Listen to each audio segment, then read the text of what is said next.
দেখেন, গরু খাওয়াটা আমরা আমরা আমাদের দেশের অনেক মানুষ গরু খায়। গরু খাওয়া নিয়ে বাংলাদেশে কোনো ক্রাইসিস নাই। আপনি ইন্ডিয়ায় মুসলমান হলে গরু খেতে পারবেন না, গরু ক্যারি করতে পারবেন না, করলে আপনাকে পিটিয়ে মেরে ফেলবে বিজেপি এবং হিন্দুত্ববাদীরা, ঠিক আছে? কাউ ভিজিলেন্টি না কি যেন তারা বলে।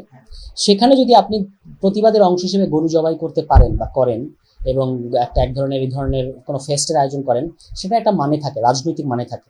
আমাদের এখানে তো আমরা 47 এবং 71-এর মধ্য দিয়ে যে আলাদা করে রাজনৈতিক জনগোষ্ঠী হয়েছি, এর মধ্য দিয়ে আমরা যে অনেকগুলো যে ব্যাপারগুলো আমরা নিশ্চিত করেছি, তার মধ্যে এটাও নিশ্চিত হয়েছে যে আমাদেরকে আগে যেমন মানে গো হত্যা বলা হতো বা গরুর জবাই করা যেত না, সেই সমস্ত সমস্যা আমাদের এখানে এখন নাই।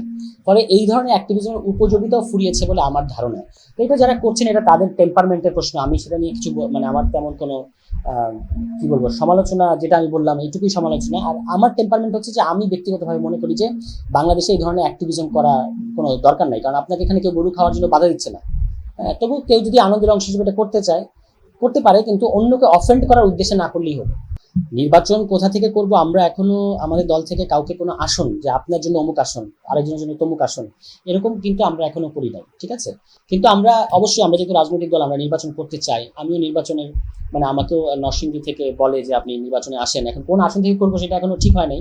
আমি পুরো নরসিংদী জুড়েই কাজ করছি, কিন্তু শেষ পর্যন্ত এটা নির্বাচনের একটু সময় আগালে আমাদের একটা পার্লামেন্টারি বডি হবে, তারা আলোচনা করে ঠিক করবে আসলে কাকে কোথায় সেট করবে। এমনকি আমি যে নরসিংদী থেকেই দাঁড়াবো এমন এখনই নিশ্চিত করে বলা যায় না, কিন্তু আমি হয়তো মানে যেহেতু আমি রাজনীতিতে যুক্ত হয়েছি, আমি নির্বাচনটা করতে চাই না। আমি কোনো ব্যক্তিগত তদবির কখনোই মানে শুনতে চাই না। আমি যেগুলো গণদাবি, একটা রাস্তা মানে অনেক বছর ধরে আপনার নষ্ট হয়ে আছে, আমার যদি সেই সক্ষমতা থাকে যেটা আমি ইউএনও সাহেবকে বলতে পারি যে ভাই এই রাস্তা ঠিক করে দেন, ডিসি সাহেবকে বলতে পারি, আমি সেটুকু করি।